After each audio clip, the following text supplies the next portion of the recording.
For my ally is the Force. And a powerful ally it is. Life creates it. Makes it grow. Its energy surrounds us and binds us. Luminous beings so be, not this crude matter. You must feel the Force around you. Here, between you, me, the tree, the rock, everywhere.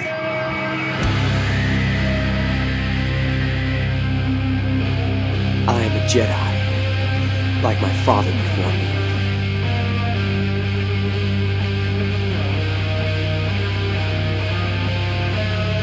You don't know the power of the dark side.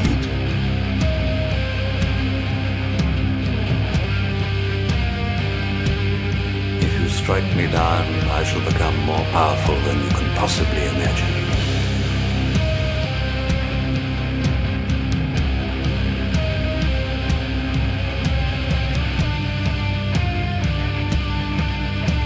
I got a bad feeling about this.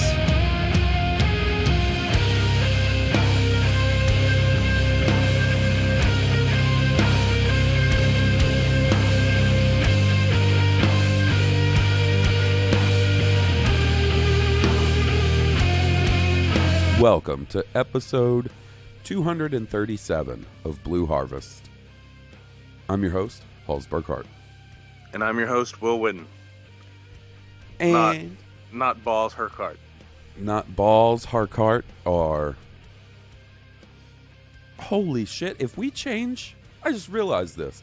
If we transpose the first letter of your last name and first name, it don't change anything. Oh, yeah. No, when you're double W's. Your double W's. It's old HB and double W's coming at That's you one live. of the Star Wars names, Wee Wee T-Hun. It is indeed. It is indeed. At least if you go by that one particular way of coming up with your... Right. The most commonly accepted way of creating your Star Wars name on the internet, that formula. Old Burry McCoy and Wee Wee T-Han back at it again to talk about Star Wars, and oh boy, I sure hope there's good news this week. Wee Wee T-Hun's the name of a Gungan. That's just got Gungan all over it. Yeah, I could see a Gungan being named Wee Wee T-Han. Or a Gungan, or what else would, like maybe a Rodian? Dude, what is the Ewoks? You could have an Ewok name that. That would be perfect. Yeah, Wee Wee T-Han. Maybe that's a little Wicket Jr.'s name. You know, little baby, like Wicket. I mean, I'm not trying to make any assumptions about what Wicket was up to post-episode 6, but in the Rise of Skywalker, we see him standing there watching that explosion with a younger-looking Ewok. I was just like, oh, look, Wicket had a kid. That's Wee Wee T-Han. Hashtag make Wee Wee T-Han canon. Canon. Make it canon. So let's get that started. Make Wee Wee T-Han canon.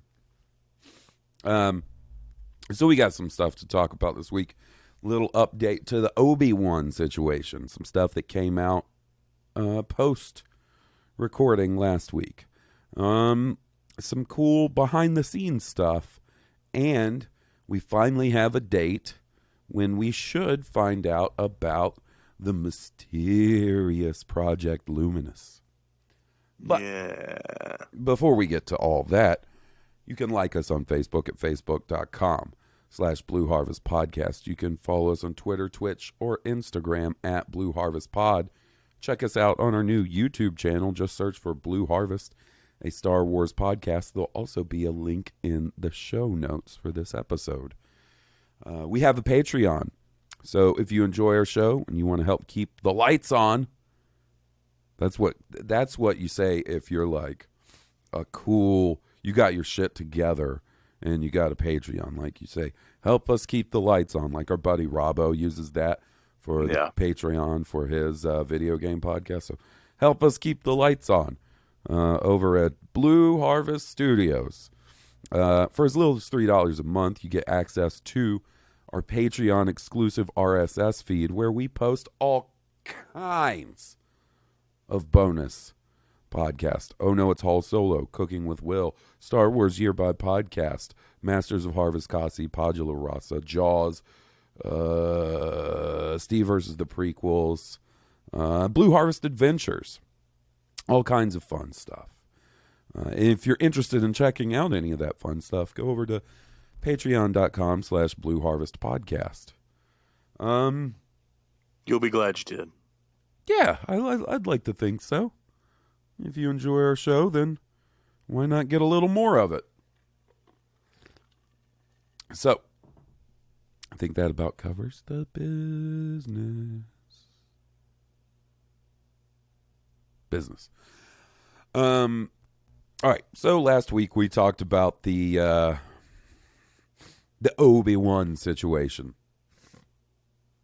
and how, we didn't know if it was really worth any actual freaking out, right? Right. And at the time, we hadn't really heard anything from Ewan McGregor about it or any of the other people involved. Shortly after we recorded, it may have even happened while we were recording last week. Right. They were having some sort of press event for that upcoming Birds of Prey movie that Ewan McGregor is part of. He's the villain, I believe. I believe you're correct. So he was getting asked about the Obi-Wan series quite a bit. And long story short, he kind of made it seem like he didn't sound worried about it at all. Right. He said that instead of filming in August of this year or this summer, that filming had been pushed back to January of next year. That's not that far. Right. And that basically kind of what we covered last week, they wanted more time to work on the scripts. Well, that's important stuff, and that's where your time should be spent. I totally agree with that. So, look.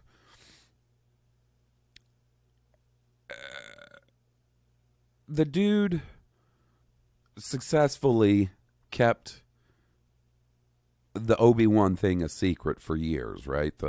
Years. Stuff, right? So he's very good at, clearly very good at only saying what he's supposed to say, only saying, sort of sticking to the line and doing what he should. So who knows? Maybe he's underplaying it a bit, but hearing him come out and say that it's not that big of a deal. They wanted more time to work on the scripts. He said what he's read of the scripts were really good, and that they just needed some more time to get them in even better shape. Sounds like a positive to me. I'm taking this as a positive. That's the only way I'm looking at it. It's the only way I have the mental capacity to engage with it right now, is just try to think of it positively. So, currently not accepting bad news. Yeah, currently. Please try again later. Yeah. The bad news meter has been filled for Star Wars. You're going to have to let me burn some of that off before we get into the bad news. So, I don't feel like we're necessarily in much of a different position about this whole Obi-Wan thing than we were last week. But we got a tiny little bit of clarity on, the exact start date and filming and things like that. Now, another thing he said was that he didn't expect, as far as he understood, that the ultimate release date of the series would be changed. Okay. So, to me, that sounds like if they were planning on shooting in August and had a release date in mind, and they're pushing that filming date back to January and still think they can hit that release date, to me that signifies it was probably a late 2021 release anyways. Yeah. So that's where we are with Obi-Wan. Now, it feels like, I guess it's been under a year at this point, but it feels like longer. There's been this whole teasing thing going on with the publishing side of Star Wars, like Del Rey and Marvel Comics and stuff, talking about this Project Luminous, right? And yeah, this is the year that we start to find out a Project Luminous, 2020. And, they've got all these authors involved, and it sounds like they're all working on this, like, sort of interconnected story of some sort. And then earlier this year, we get the High Republic rumor, and that this thing could not only include novels and comics and stuff, but also maybe a video game, and maybe movies are tied into all this, right? Wow. And that's when we start hearing about, or, people start picking up on these High Republic mentions that are going on, especially, it seems, in the comics. I know there was one in the Dooku Jedi Lost book, and then we discussed the reference that was in Rise of Kylo Ren #2. Right. The latest volume of Star Wars started this year, so the newest Star Wars #2 came out this week and also contained a mention of the High Republic era. So it seems like that particular era is getting quite a bit of, like, special mention here and there. Yeah. Well, previously they had said that January would probably be the time when we got all the information, or not all of, but, like, our first real information on what Project Luminous is all about. So this month, people have just been, where's that Project Luminous information? When's it coming? And yesterday, we finally got a little something. And that little something was February 24th, it appears, is going to be the official sort of press event for Project Luminous. So okay. It looks like we got to wait just about another month, and then we'll finally find out what this is all about. Now, there was a bit of interesting information that came out about this. So there is a reporter by the name of Clayton Sandell. He works for ABC. He covers Star Wars quite a bit. Typically seems to have the lowdown on this sort of thing. Well, today he tweeted, what is Project Luminous? Has already announced it's a publishing effort to tell a big, interconnected Star Wars story. Don't hold your breath for any movie, TV, game tie-ins. On 2/24, we'll learn about stories, characters, release dates, and most intriguing, the era.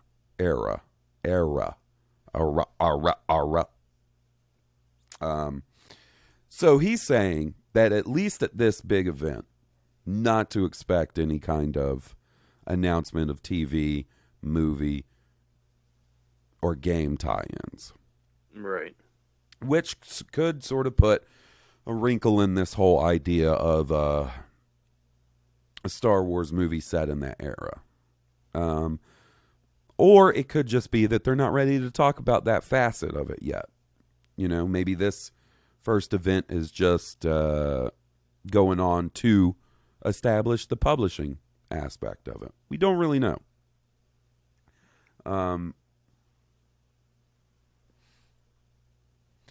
I just know at some point. Very, very little information. Right. That's super little. Right. And I mean, what I was going to say is, like, if there's supposed to be a movie coming out in 3 years, 2022, right? Yeah. At the end of 2022.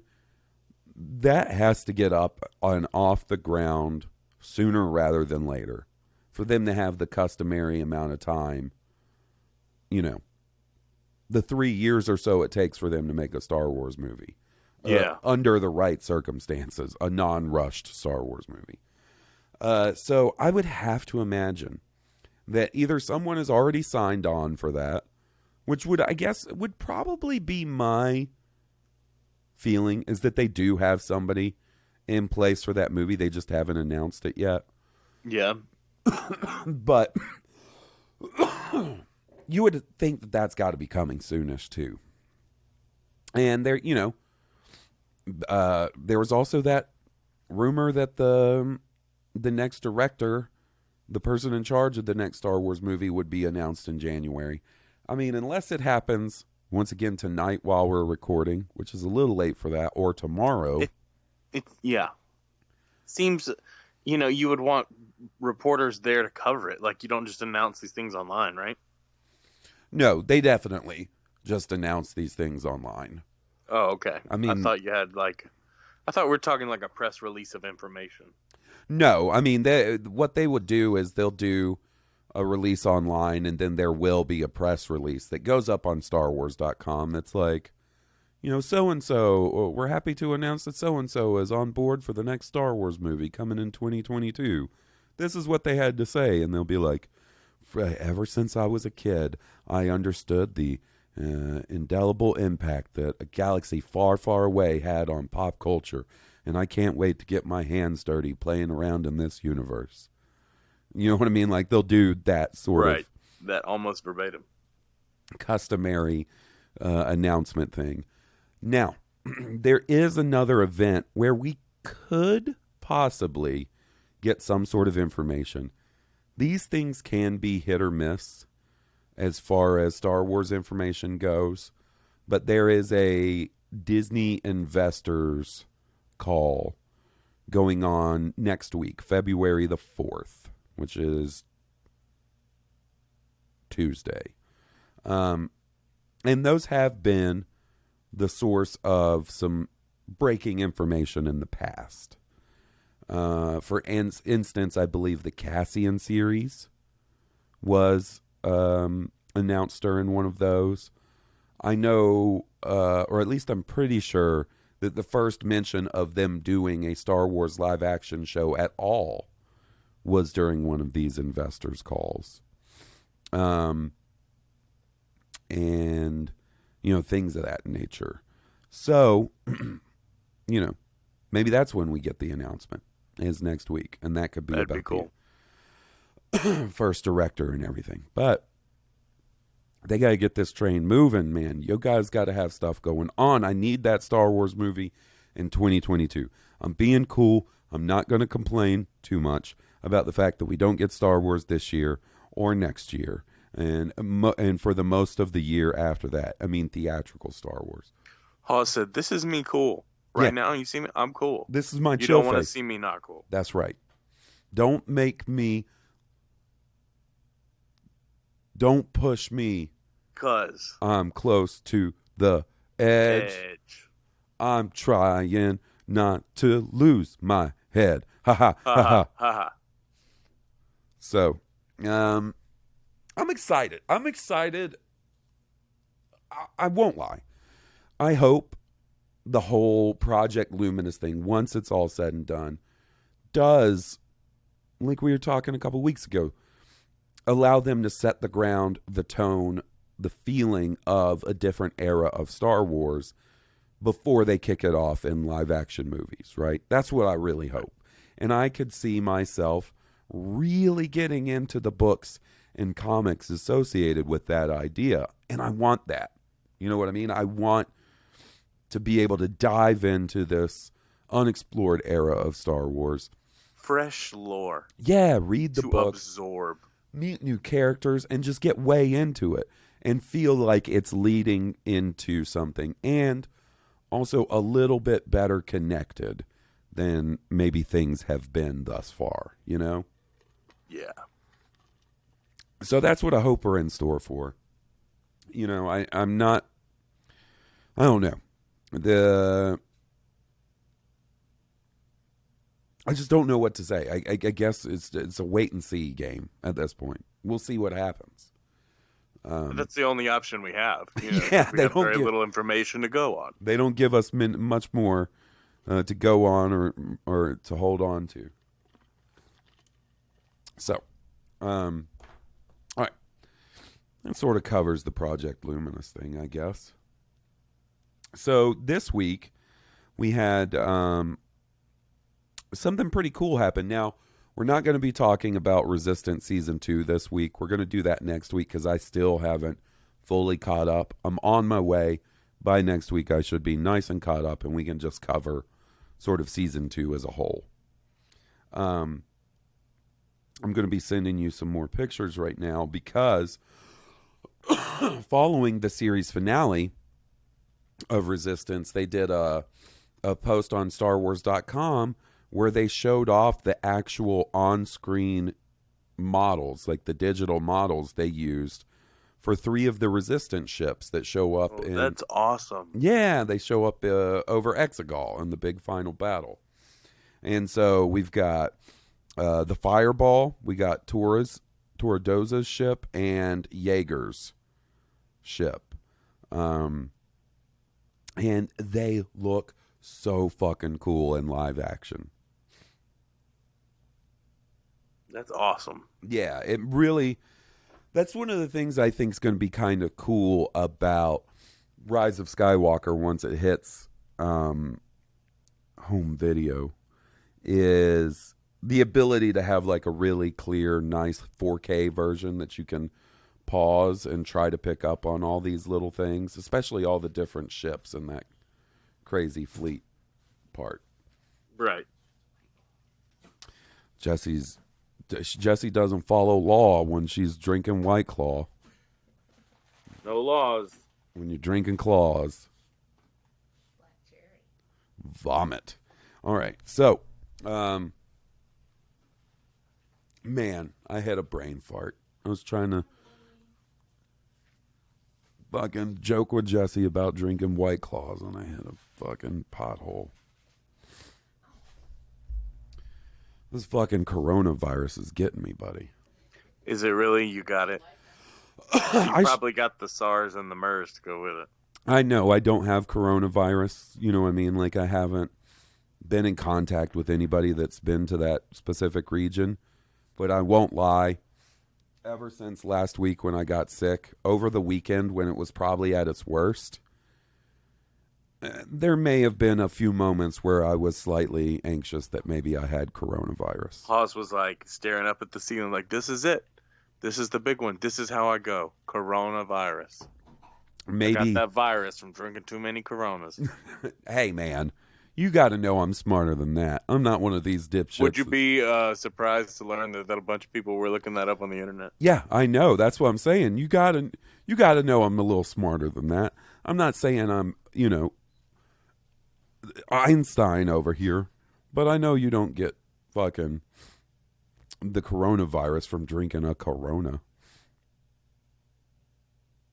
I just thought it was funny. Maybe I get a real bad hangover. I'd be like, it's the coronavirus. That shit's horrifying. That's what I'm going to tell my boss if I have to go in. Of like, oh, sorry I missed yesterday. I had the coronavirus. Yeah,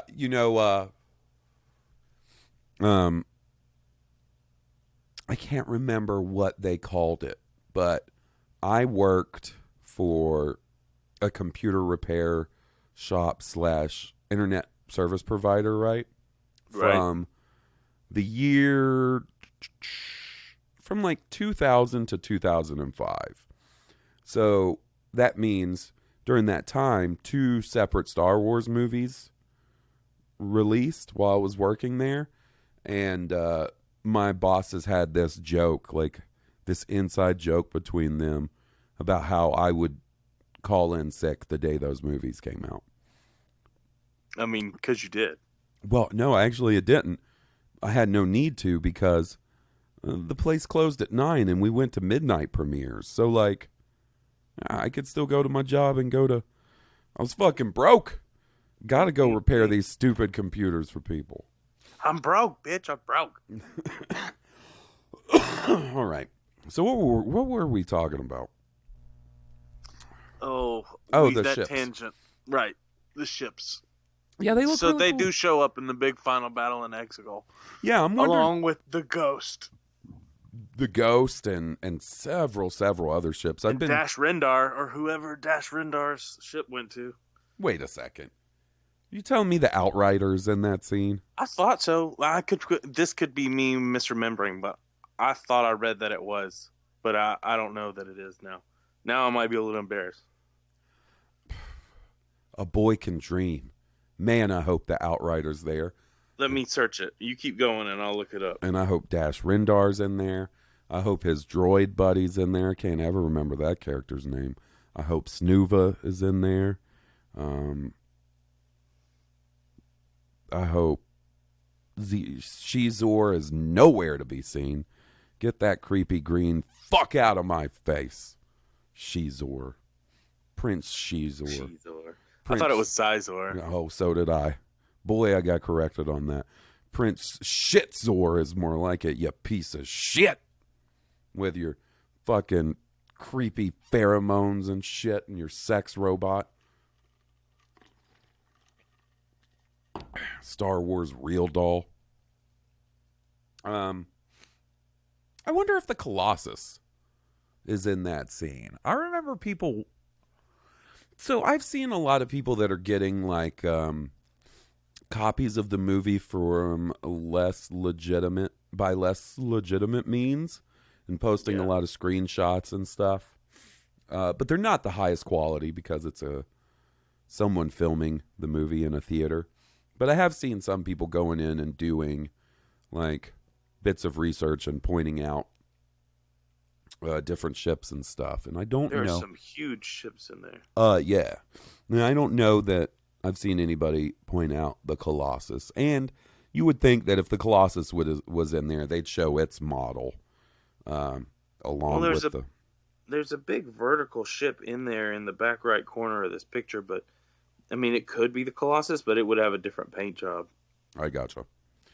Yeah, and they kept the Ace starfighters pretty screen accurate to Resistance, so I can't imagine that they would repaint that whole last Colossus. I don't see it myself, but I see what people might say it is and how it could be in here, but I'm not sure. The Outrider, you mean? The Outrider, yeah. I gotcha. Well, speaking of behind the scenes stuff, another thing that came out sort of recently, we're getting a little bit of a look at the behind the scenes making of The Mandalorian. I don't know why they haven't done this in a more official capacity on Disney Plus. I would watch. Well, because they used to be on DVDs, and now everything's moving away from DVDs, so now they have to put this bonus content somewhere else. Right, but there's a spot, like when you go to watch The Mandalorian, you can scroll over to extras, and there's like a trailer. You know what I mean? There's a spot for them to put documentaries and commentaries and shit, and they have it for the movies. I see. So I just, maybe you have a point, because I would imagine that The Mandalorian will be getting a physical release at some point on disc, because even like Netflix original series get that, you know? Yeah. So I would have to imagine that they will eventually put The Mandalorian out physically, and maybe once that happens, there will be a host of special features and extras that, at that time may show up on Disney Plus as well. But I am ready to learn more about how they pulled this fucking series off, because this brief little look we get with these behind the scenes pictures is so cool. It really shows off this giant LED wall that they're using. I'm really looking forward to it now. Yeah. Those pictures you sent me, like that's part of it. That giant LED wall, that wraparound screen, basically. Mm-hmm. That's really cool. It seems really effective for lighting effects too. Yeah, and I think like when you see that and you realize how much of that show it was shot on like a sound studio or at a sound stage with this giant LED wall, it kind of blew my mind because I knew there was going to be a lot of digital shenanigans going on with this show, and we'd even talked about this technology several times when we were talking about The Mandalorian. Right. But to see it being used and to realize how much they used it, and then to see the final product and see how seamless it is, damn, that is effective, and damn, that is cool. Like, Right. it really opens up the possibilities of like live action Star Wars. And I would imagine they'll probably employ a similar technique for the Marvel shows and stuff, if I had to guess. It would be awesome. Yeah. And it definitely helps get past that barrier of like, how do you do Star Wars live action TV that looks as technically advanced as the movies and stuff? Because I feel like it can inspire young directors and creatives. Mm-hmm. Because when you get a look at, that's where their mind was when they were doing this. A lot of those tips and tricks that are behind some of this behind the scenes footage. It inspires people. I soaked every minute up of those Star Wars documentaries with George Lucas, like telling his story. And and American Graffiti and the young George Lucas and how he grew up and then making Star Wars and how going through each of them, like I ate that up, like, and it was really inspiring. Yeah, and there's that's what I'm saying we need for the Mandalorian. Like, the cat's out of the bag. Like, I'd watch a 2-hour documentary on just the coming up with the concept of fucking Baby Yoda. And the execution and how, they made actual puppets and used digital versions. Because I've seen some comparisons people do that, like, check it out. In this scene, that's a puppet. In this scene, it's it's a CGI creation. And it's crazy how close they look to each other, Like, that stuff fascinates me, and I don't know. Maybe they're holding off on that kind of thing to closer to season 2 to use sort of as a season 2 promotional device, if that makes sense. Like, yeah, I'll get hyped up for the second season of The Mandalorian. Here's a huge chunk of making of features for the first season. I could see that being pretty effective. Yeah.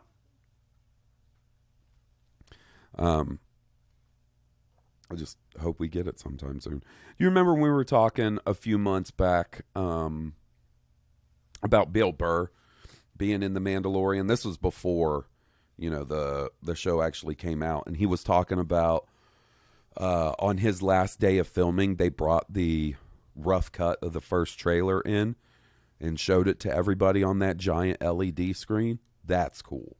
That's cool to imagine. That is cool. I want to go in and hook my Xbox up to that motherfucker. That'd be fun. Play a little Battlefront on that giant LED screen. Oh my god, it'd be so big. Like, I feel like I'd have to turn my head to see certain things. I am full on back into Battlefront 2. So am I. It is so good. You and I have gotten a little more time to play. Last night I was a goddamn fool and was up till damn near 2, 3 o'clock in the morning playing Battlefront with you. I was right there with you. It's a good time. I'm really enjoying it. I'm looking forward to, I think the update is coming next week, where they add BB-8 and BB-9E, add the sequel trilogy era to Capital Supremacy, which should be nice. Oh, yeah. Instead of just playing droids and clones. Yeah. I mean, I really enjoy Capital Supremacy. Yeah, there's nothing wrong with droids and clones, by the way. No, but I would love to see sequel trilogy and original trilogy added to that mode just to get some variety going, So it's nice to see that we're getting one of those. All right. Well, I think that does it for news and stuff this week. Not a hugely, not a lot, but still enough that Not we got the January news we were expecting. No, definitely not. So why don't we dive into our voicemails and emails for the week, and then we'll wrap this up. Sounds good. Emails and voice messages. We got our buddy King Tom. Always good to hear from this guy. Love having him kick it off. Here we go. Oh, yeah. Hey there, Hawes and Will. So there's this story going around this week about how Matthew Wood recorded Adam Driver in his closet to finish up some dialogue on the Rise of Skywalker. And I know some people are questioning that, but that seems to be about normal as far as movies go. You record whatever you can, whenever you can, wherever you can. But it does have me thinking, most of my issues with The Last Jedi, there's still issues, but they're okay. But the one thing I really would have liked more of is some more dialogue cameos, in that space battle. And even the Jedi. When Rey hears the Jedi, I think there are some missed opportunities. And the big one, of course, what the hell is Silas Carson doing? I mean, did they not think to call him, or does he think he's too big for Star Wars these days? What do you think? But that raises to mind another question. If they were to throw in a few more Jedi as cameos, not counting Ki-Adi-Mundi, of course, who would you like to hear? Or who would you have liked to have heard in that one scene? I think Plo Koon could have been cool. He was a big part of Clone Wars, and he has a very distinctive voice. I also think from Fallen Order, you could throw in some Masterino Cordova, and everyone would know it was him because you'd have everyone else going, Rey, Rey, Rey. And then you'd have, my friend, the Zepho. And then you'd go on and on. So, what Jedi do you think should have been part of that excellent, wonderful scene? Anyway, look forward to hearing your answer. Thanks a lot, and I will talk to you guys later. Okay, I love this question about Jedi cameos. Obviously, he said besides, but you got to get Ki-Adi-Mundi in there, right? Like, we get Luminara and Ayla Secura in there. Like, come on. Let's get some more of our C-tier homies in there, like Ki-Adi-Mundi. I agree completely that Plo Koon would be awesome. Awesome and instantly recognizable, like he said. Like, it's very distinct. Yeah, because they'd give old what's his name, James Arnold Taylor, the opportunity to get his voice in a live action Star Wars movie, because he's who did Plo Koon, I'm pretty sure. Did Samuel L. have a line? Okay. He did. Yeah, Master Cordova, Cal even. Or cool. Ram Koda. This is an obscure one. The blind Jedi general from The Force Unleashed. Yeah, I don't like that one because that's not canon anymore, and then that would make The Force Unleashed canon. Well, I don't know. We're shooting the moon here. Okay, if we're shooting the moon, you ready? I was thinking cool Jedi. Yeah. If we're shooting the moon, I say we put Bastila Shan in there. Bastila Shan, that's awesome. I say we put fucking Kip Duron in there and Kyle Katarn. Get out of my face. Keldroma. Yeah. You'll really get crazy with it. Plo Koon, excellent idea. Kit Fisto, another one you could have put in there. You could put oh no, I blanked on that one. Oh. You know what I would like to hear? Okay, ready? So Rey's looking up at the sky, looking at the fucking Pink Floyd laser light show that Grandpa Palpatine is putting on for her, right? And she's going, be with me, be with me. And then you hear, Rey, Rey, Rey, Rey, Rey. And then you hear, hey there, Hawes and Will. King Tom. Force Ghost King Tom. Just sitting here with Rey. Just, I have some questions. Yeah, there's definitely a lot of room where they could have put more people in there. And I don't know, like, what is the balance? Because if you do too many, then it just becomes sort of like... I mean, the next biggest speaking role is, in my opinion, our boy, Ki-Adi-Mundi. Yeah, people don't... Because he had more speaking roles in the movie than either Aayla Secura or Luminara. Right. And but they had bigger parts in, the Clone Wars. yeah, you bring them in, and you got that nice clone, along with Ahsoka, right? You have that nice Clone Wars tie-in. You bring in Kanan, you got that nice Rebels tie-in. If I remember, in Jindy Tarakovsky's Clone Wars, I think Ki-Adi-Mundi was the first one to fight Grievous. Oh, does he? Yeah. It's been forever since I've seen those. And then Samuel L. Jackson is the one that does the Force Crunch that cripples his chest. Right. Yeah, there's just there's so many that they could have done, and I'm drawing such a blank. Oh, Quinlan Voss. Throw him in there. Quinlan Voss. Sounding like a surfer and stuff. Was Kanan in there? He was. No Ezra. And Ezra. No Ezra? No Ezra, from what I understand, from what I remember. That could have been kind of interesting. It's interesting that they chose to go that route, but not, like, to have Kanan, but no Ezra. And to have... And Ahsoka, right? Yeah, Ahsoka. And no Ezra. Yeah. Maybe that means Ezra doesn't become a Jedi eventually. I guess or isn't a Jedi by then. It could mean that. It could mean that he's still alive.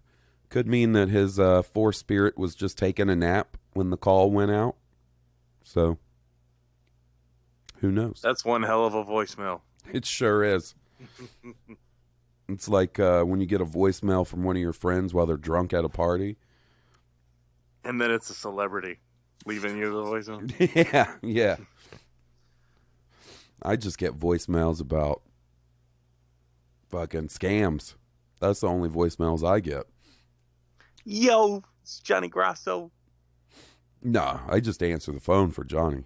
I don't let that go to voicemail. Well, no, all I get is voicemails for scams. Look at this. We just listened to a voicemail from King Tom. That ain't a scam. I mean on my phone, not on my email, though. All right, next up we got our buddy Jim. Let's hear what he has to say.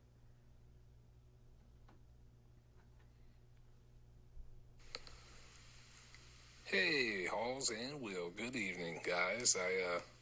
I've been daydreaming a lot about Star Wars, and the latest thing that I had to look up was Palpatine and when he conceived the kid.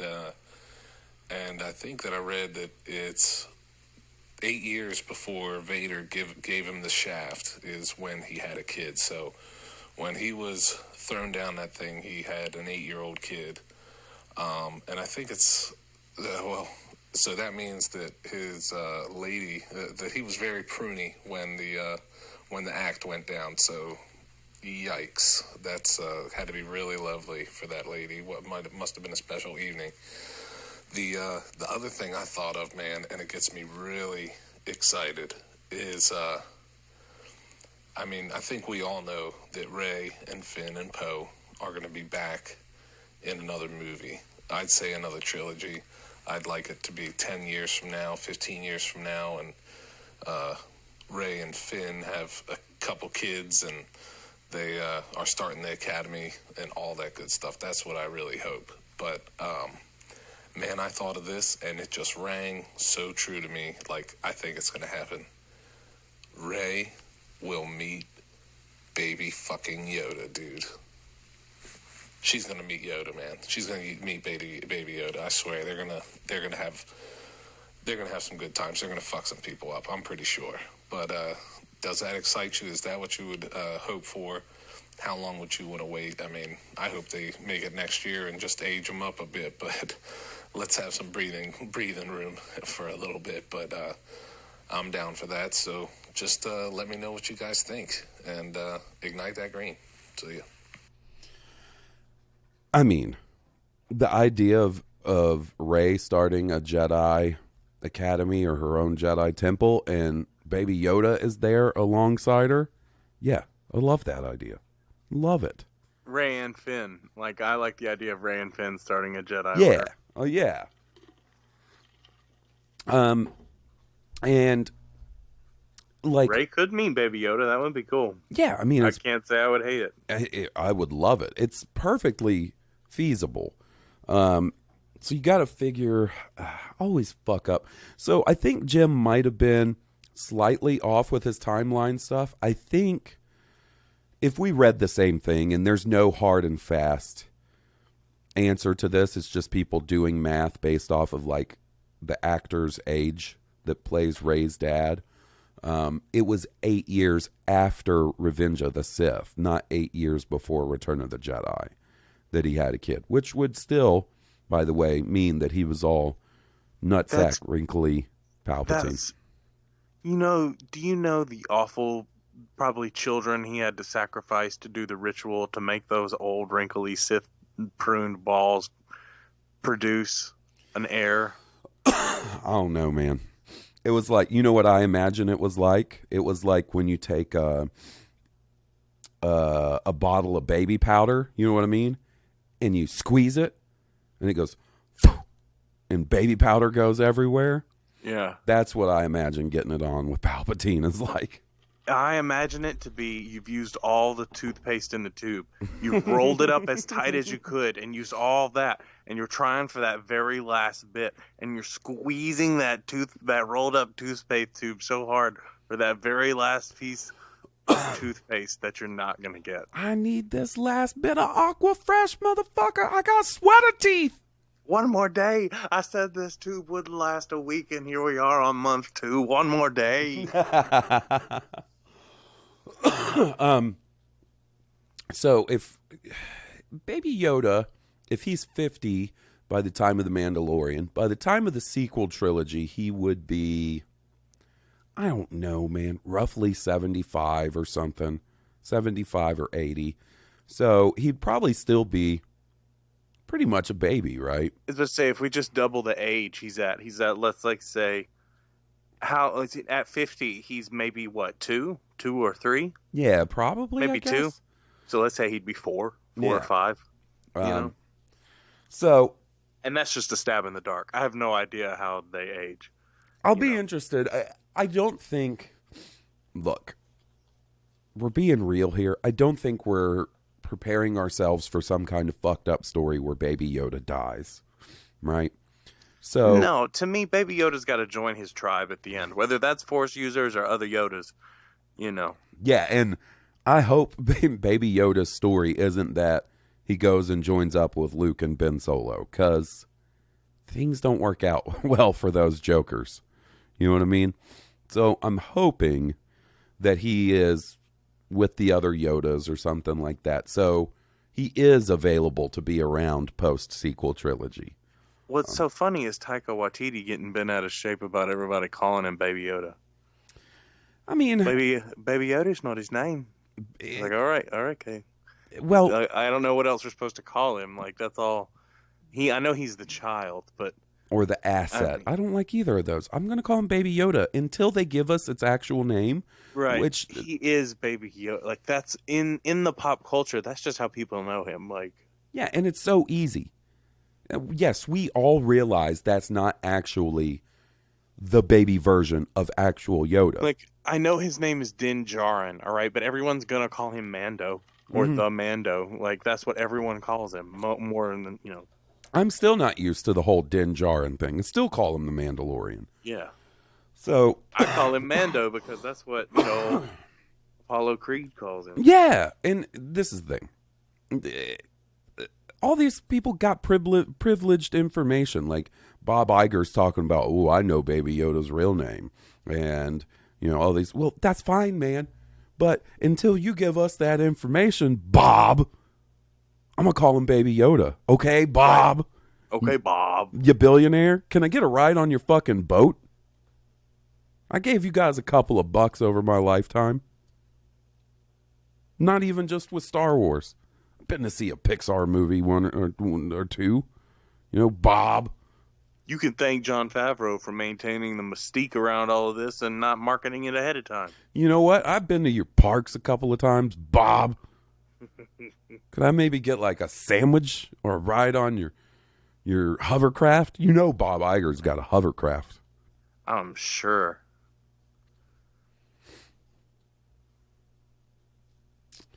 Dang. What else did Jim want to know? Oh, well, he was asking us about Baby Yoda meeting up with Rey, being part of sort of her Jedi Order. Love that idea. Definitely love that idea. And he kind of mentioned 10, 15 years from now, maybe that's when we get another trilogy or some more movies featuring these characters. I think that's probably within the realm of possibility. You got to think, you want to give these guys, these actors and actresses, a bit of a break from Star Wars. Time to decompress, because they've had a crazy, 6 or 7 years, however long it's been since they were all cast and started filming and stuff. It's been kind of nonstop Star Wars with them, including all the projects that they've done in between. And it also gives them the time to maybe miss it and not feel like they just got put through the ringer between the crazy schedule, the crazy fandom, all this kind of stuff. So all the crazy. Yeah. When the time is right, they're ready to come back. They got a good story to tell us. I'm fully expecting it to happen. The selfish side of me hopes it's sooner rather than later. I've always loved King Tom's ideas that they bring out episode 10 or whatever, start the next trilogy with these characters in 2027 for the 50th anniversary of Star Wars. I think that's a wonderful idea. I mean, I don't know how you can just leave Rey like that. I mean, you can leave the rest of the characters like that. I mean, it's not like it's not a good ending. That's not what I'm saying. It's just Rey's so young. Rey is so young as a character. And, she has so much potential, and she's, excuse me, a progeny of Palpatine. There's so much potential there of story to be told. Yeah, and when you think about it, it's not unsimilar to where we were left with Luke at the end of Return of the Jedi, right? The future hope for the Jedi Order resolved the family issues, right? Family issues out of the way. Became a full-blown Jedi, made her own saber. Big Bad defeated and out of the way. Big Bad defeated and out of the way. Took the name Skywalker, put her family lineage to the side and decided, no, that's not who I am. This is who I am, right? And the possibilities of stories to tell after that are so vast. Limitless. Yeah, so much cool shit you could do. Love that character. Like, Rey's my favorite character from the sequel trilogy, so I want nothing but more Rey stories in the future. I guess it's just a matter of time and making it till then. I was just sitting here babbling because I was having a fucking anxiety attack because I said 2027, and then my brain did the math and was like, how old will you be in 7 years, Halls Burkhart? And I was like, I'm going to be 44 in 7 years. Does that hurt? It does. It does. That means if I'm 44, right? Mm-hmm. 2027. Let's say they do the every 2 years thing again. So in 2027, I'll be 44. That'll be episode 10. 2029, I'll be 46 for episode 11. In 2031, 2031, 11 years from now. I'll visit you in the nursing home and bring the latest hollow version of Star Wars. You think I'm going to be in a nursing home at 48? I'm just busting your balls, buddy. Oh my God. You are really giving me the anxiousness. Oh my God. I'm just kidding. I'm going to look like a fucking melted Mick Foley figure at 48. I'm going to look like Belial from Basket Case. Have you ever seen Basket Case? I don't think so. I don't know whether to say you're missing out or you're not missing out. I was telling Jessie about these movies yesterday, I guess, and showing her trailers. Basket Case was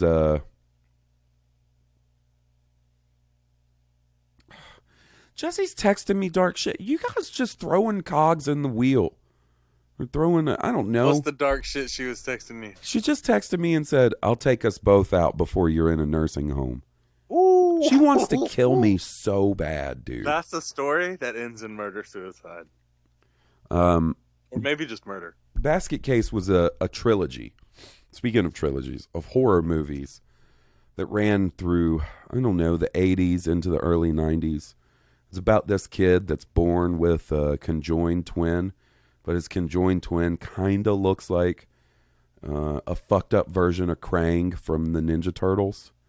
And they separate him at birth, and his brother, his conjoined twin's name is Belial, and he carries Belial around in a picnic basket, and Belial like murders people and stuff. And then at the end of part 2, he tries to sew Belial back to his side. That's like the big final moment of that movie. And then in part 3, a crazy mad scientist makes a mech suit for Belial. It's, regardless, just Google image Belial, and that's what I'm going to look like in the nursing home before Jessie kills me with a giant smile on her face. Blood on her hands. All right. We got an email from Willis. Ahoy hoy. If Anakin Skywalker had appeared at the end of Rise of Skywalker as a Force ghost, how do you think he would have reacted to his family being symbolically buried in the sand, a substance that he's notoriously not fond of? In my head canon, Anakin is actually there, just out of shot, pulling the exact same face Luke pulls when he discovers Darth Vader is his father. If one of your listeners could edit a distressed Anakin into the scene, I would be willing to retweet that. May the Force be with you, Willis. There is, it had to be shortly after the movie came out. There was a really funny meme going around of Anakin freaking out about his saber being buried in sand. Because he hates sand. Right. Well, it's got a blanket around it. You think that makes? He's like, oh, that makes it better. You protected my saber from the sand. You're in the clear, Ray. That's the only thing he protected himself with from the sand.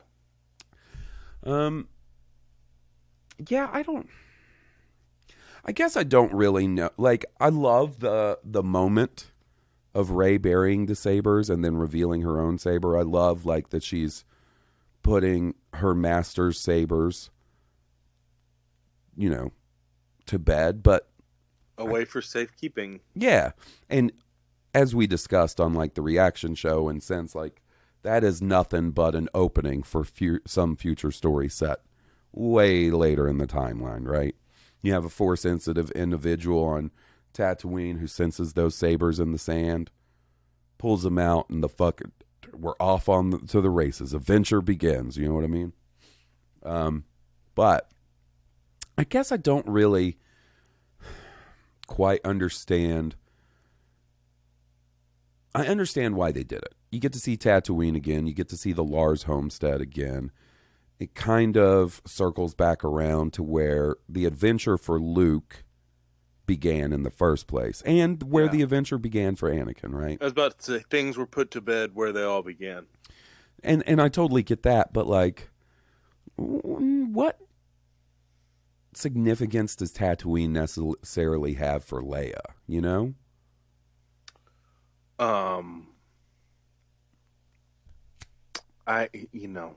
I can't disagree with you.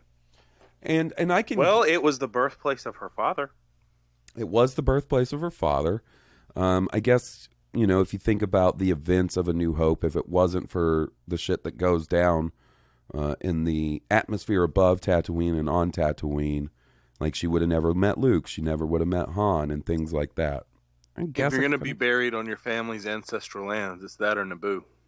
Yeah, that's kind of what I was wondering. No Alderaan. Like, yeah, would it been a little more fitting to bury Leia's saber on Naboo and Luke's on Tatooine, or who knows?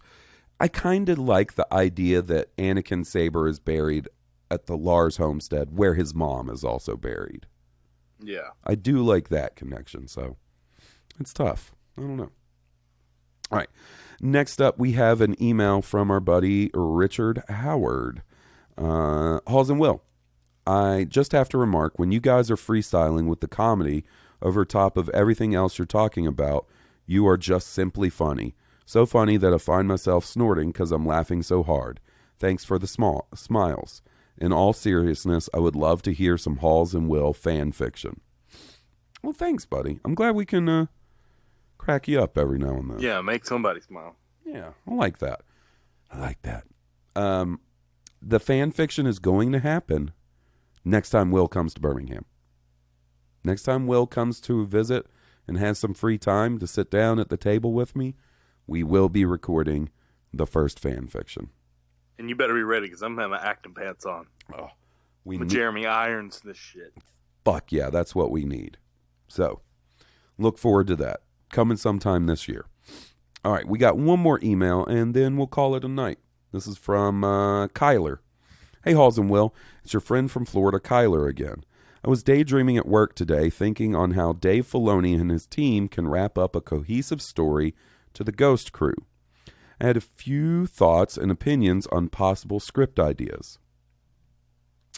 The series would start out with a shot of a Star Destroyer moored in space in the unknown regions. An interior shot would show a somewhat older and gruff Ezra Bridger fixing something mechanical. He looks over his shoulder, complaining to his companion to help him fix this, or they're both going to die. The man would step away from his task to reveal a long-haired Thrawn. Their banter would last a while longer, like a buddy cop show, until surging screams could be heard from outside the ship. Thrawn looks at Ezra panicking, saying, "We need to leave now." They would fix the hyperdrive quick, but would have no nav comp, so Ezra would have to use second sight like the Chiss. The majority of Thrawn's and Ezra's story is constantly escaping the clutches of Lovecraftian horror in the unknown regions. Meanwhile, Ahsoka and Sabine are tracking for clues in the western reaches. There could be some possible Easter eggs and nods to maybe The Mandalorian and The Rise of Skywalker. I know it's a bit long for you guys this week. See you guys Sunday morning. Keep up the best pod in the world, Kyler. Thanks, buddy. It seems at this point that a follow-up to Rebels it's coming. It seems necessary to me. Yeah, for sure. You don't leave the epilogue to Rebels the way you do without coming back to explore that some more, right? And tell that story. Yeah. I just wonder how it's going to go. So what I mean by this is Star Wars Rebels starts off and seemingly doesn't have any real connection to the Clone Wars. It's not until the end of season 1 when Ahsoka shows up that you get the real connection to the Clone Wars show, right? Right. So and then, through the rest of the series, several dangling Clone Wars storylines are wrapped up within Rebels or continued from Clone Wars into Rebels, like Darth Maul. That whole thing's wrapped up in Rebels. So, will the next Star Wars animated series, will the premise be this is a straight up sequel to Rebels? We are dealing with Sabine and Ahsoka out looking for Ezra and what Thrawn and Ezra are up to in the unknown regions? Or will it be a show centered around another group of characters that happens to intersect with that storyline? And I don't really know. Does you know what I'm saying? Does that make sense? Yeah. Yeah, it makes sense. Because they could go about it either way. Yeah, they can go about it any kind of way. You just have to reunite them at some point. I do like... It's just a hanging thread if you don't. Yeah, and I do like the idea of Ezra and Thrawn having to deal with, how do you say, Eldritch horrors out in the unknown galaxy. That could be fucking cool. Ancient evils, Cthulhuan wretches. Yeah. Extra dimensional horrors. That H.P. Lovecraft, what an asshole. Well, I mean, that's basically the monster in Solo in the in the Kessel Run was basically a Lovecraftian monster. Big time.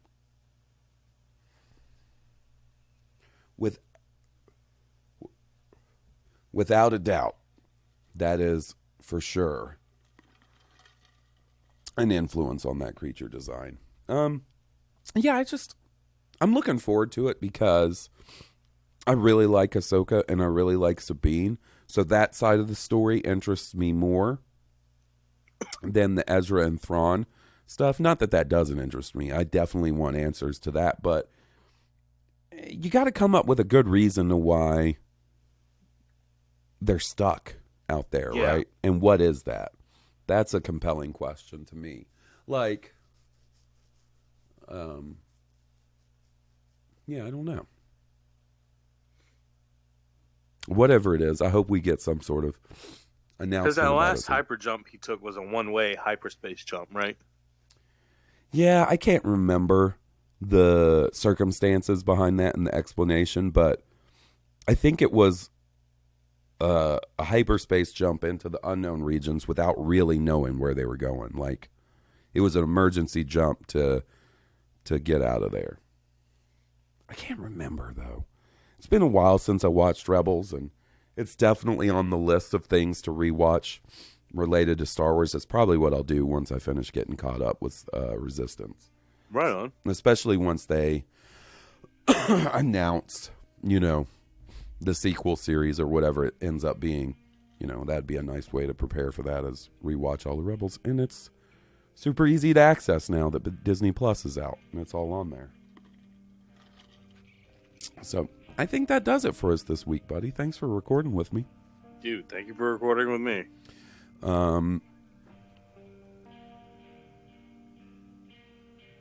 Brain fart.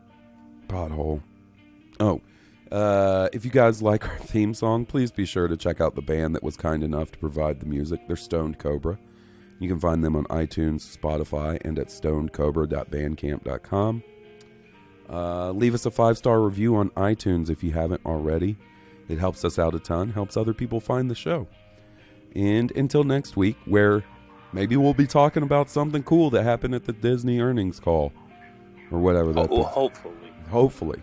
And at the very least, we'll be talking about Season 2 of Resistance, so look forward to that. But until then, this has been Blue Harvest. I'm Halls Burkhart. And I'm Will Whitten. May the Force be with you. May the Force be with all of you. May the Force be with us.